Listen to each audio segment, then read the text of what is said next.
to get started with Caseware's protection functionality, we need to create a data store database to house the global protection information. And the Caseware Data Store Administration tool is how this is done. Now this is available with your working paper license via your eDelivery link. If you did not download this component and your eDelivery link has expired, please contact Caseware Customer Service to renew your eDelivery link and get access to the Caseware Data Store Administration tool. Now, I'm going to open up the tool, but before we create a data store, we want to ensure that each person who will be attached to the data store has read, write, and delete permissions for the directory and server. Now to create a data store, as I've done, we launch the Data Store Administration tool, and then we can click the Create tab. Now, the data store creation wizard opens at this point, and here we can specify the type of store you want to create, either an X-based store or a SQL data store. Now, I'm going to choose a new X-based data store, and this is recommended for smaller offices whose users will be connecting to the data store over a reliable fixed wire network. A new SQL data store is recommended for larger offices, typically more than 50 users, or for any office that has an existing Microsoft SQL server. And again, for today's example, I'm going to create a new X-based data store. And information on creating a SQL data store is available within the help. So I'm going to click Next. Now, when setting up an X-based data store, we need to type in or click Browse to navigate to the location where you want the data store to be saved. So I'm going to enter C:\training and data store. This is where I like my new data store to be located. Yes, I am putting it on my C drive. However, if you're housing it for multiple users, you'll want to put it on a network directory that they all have access to, as I mentioned. So to create a new X-based data store, we enter the folder where we want the store to be created. Either a drive map location or a UNC using the double slashes as the starting point may be used. It's important that all users who need to attach to the store have full rights, read, write, and delete, to this network location. If a store already exists in the specified location, or if the directory you specify cannot be created, an error message will appear. Now you want to record the location of the newly created store. This location will be required later for other computers connecting to this data store. Then I click Next. Now already it's told me a data store exists in this folder. So I am going to just adjust this by browsing out, and I will create a new folder called Data Store 2. And I'll select that folder instead. Click Next.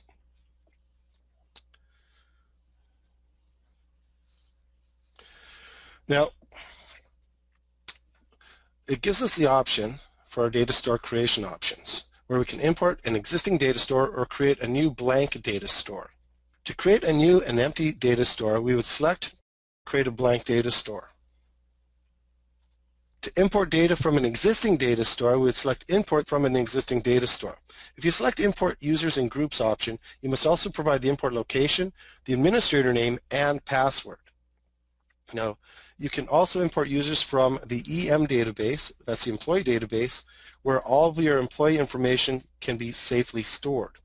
Import users and groups, we would select Import Users and Groups if it's applicable, and we also have the import location, where we would provide an import location, and you use the Browse button to navigate to that location. And the administrator name and password must be entered for this. Now, if you choose not to import global groups, references to those groups will be removed from the client files when opened. And it's strongly recommended that if you import global groups, that you do import global groups if they've been previously set up. Now I'm going to create a blank data store and click Next. Now at this point, the Choose Database ID screen opens. Creating a database ID is mandatory, and you want to record the database ID because the same database ID will be needed if the data store needs to be recreated for any reason. And this is case sensitive. So I'm going to put in Caseware Zone as my database ID and click Next. Next, we have the Security ID screen. Now, creating a Security ID is optional. If it is specified, you will again want to record your Security ID. The same Security ID will be needed if the data store needs to be recreated for any reason. And once again, I'm going to put in Caseware Zone. Now, they don't have to be the same. I'm just doing that for my own purposes as I work my way through. And as I mentioned, the Security ID is optional. Then I click Next.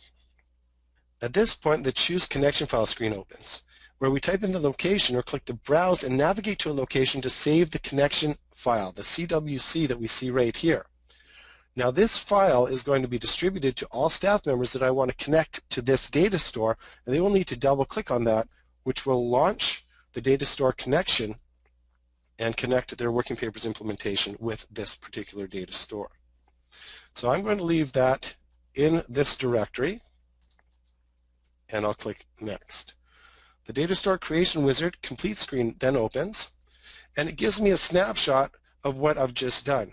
Now, you may even want to take a snapshot of this screen so that you have that saved in a location so you remember where the connection file is and your database ID as well as your security ID if you used one. Once I click Finish, my new data store is available to me. As a result of creating it on my computer, I'm automatically connected to it and it gives me the option to detach. However, if I ever need to create a new connection file, I have the Save option available to me here, allowing me to save the connection file to any location I may need it. And then I can double click on it from there to reconnect to my data store at any time. Now just click Close, and the data store tool has been closed.